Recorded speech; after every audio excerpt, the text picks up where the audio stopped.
भगवान विष्णु के 7वें अवतार श्री राम, इनकी गाथा के बारे में हम बचपन से सुनते हुए आ रहे हैं। पर क्या हम जानते हैं कि भगवान विष्णु ने राम अवतार क्यों लिया था? तो आइए जानते हैं ऐसी ही कुछ अनसुनी पौराणिक कथाओं के बारे में। पौराणिक कथाओं के अनुसार एक बार संकादित मुनि भगवान विष्णु का दर्शन करने वैकुंठ गए। उस समय जय और विजय नाम के 2 द्वारपाल पहरा दे रहे थे। जब संकादित मुनि द्वार से होकर जाने लगे तो उन्होंने उन्हें हंसते हुए उनका उपहास किया और रोका। क्रोधित होकर संकादित मुनि ने उन्हें 3 जन्मों तक राक्षस कुल में जन्म लेने का श्राप दिया।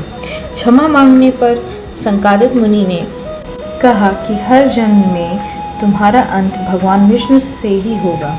इस प्रकार तीनों जन्मों में मोक्ष की प्राप्ति होगी। इस प्रकार पहले जन्म में जय और विजय ने हिरण्यकशिपु और हिरण्यकश्यप के रूप में जन्म लिया और भगवान विष्णु ने नराह अवतार लेकर उनका अंत किया। दूसरे जन्म में उन्होंने रावण और कुंभकर्ण के जैसे महाशक्तिशाली राक्षस के रूप में जन्म लिया और श्री हरि ने भगवान राम के अवतार में उनका वध किया।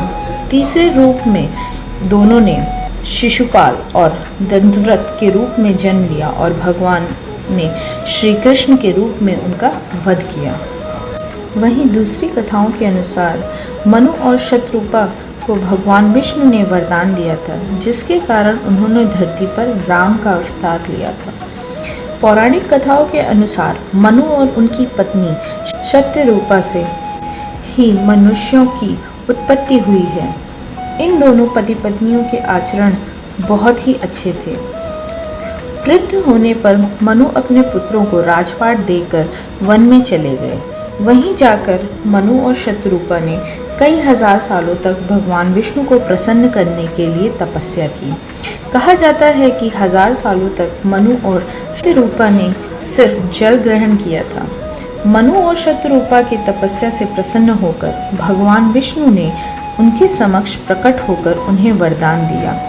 मनु और शतरूपा ने श्री हरि को कहा कि हमें आपके समान पुत्र की अभिलाषा है। उन्होंने अपनी इच्छा श्री हरि को कहकर सुनाई तो उन्होंने ये कहा कि मेरे समान इस संसार में और दूसरा कोई नहीं है, तो मैं ही स्वयं आपके पुत्र के रूप में जन्म लूँगा। कुछ समय बाद जब आप अयोध्या के राजा दशरथ के रूप में जन्म लेंगे और शतरूपा आपकी पत्नी कौशल्या के रूप में आपके साथ होंगी, उसी समय मैं आपके पुत्र रूप में जन्म लूँगा। इस प्रकार मनु और शतरूपा को दिया गया वरदान के कारण भगवान हरि ने धरती पर मर्यादा पुरुषोत्तम भगवान श्री राम का अवतार लिया। कुछ कथाओं के अनुसार नारद मुनि के श्राप के कारण भी भगवान विष्णु को राम अवतार लेना पड़ा था। पौराणिक कथाओं के अनुसार भगवान विष्णु ने श्री राम का अवतार लिया था। इसके पीछे रामायण की रोचक कथा मौजूद है। कामदेव की माया से मुक्त होने पर नारद मुनि को इस बात का अहंकार हो गया कि उन्हें कामदेव पर विजय प्राप्त कर ली है।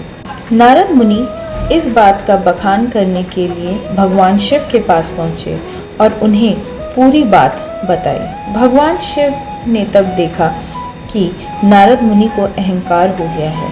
शिव जी को लगा कि नारद जी का अहंकार देख भगवान विष्णु को अच्छा नहीं लगेगा, इसलिए भगवान शिव ने नारद जी को यह बात श्री हरि को बताने से मना किया।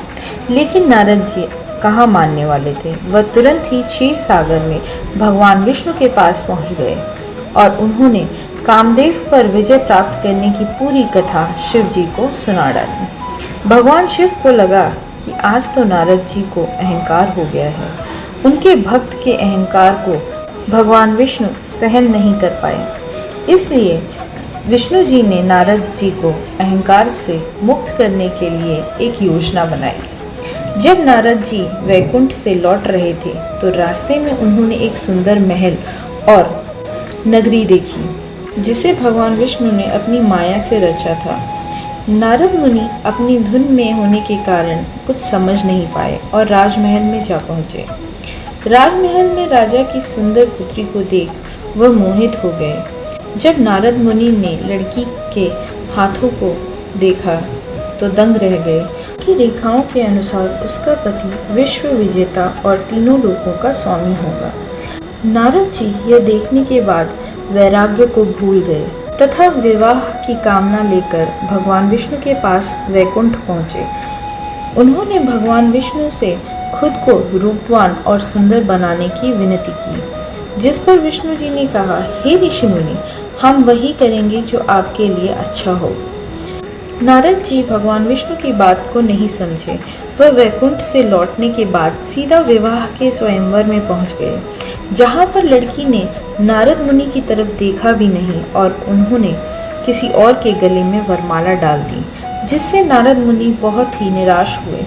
नारद मुनि को लगा कि विष्णु जी ने मुझे रूपवान बनाया, फिर भी राजकुमारी ने मुझे देखा तक नहीं। इसी विचार के साथ उन्होंने अपना चेहरा जल में देखा, जिसे देख वह आश्चर्यचकित रह गए।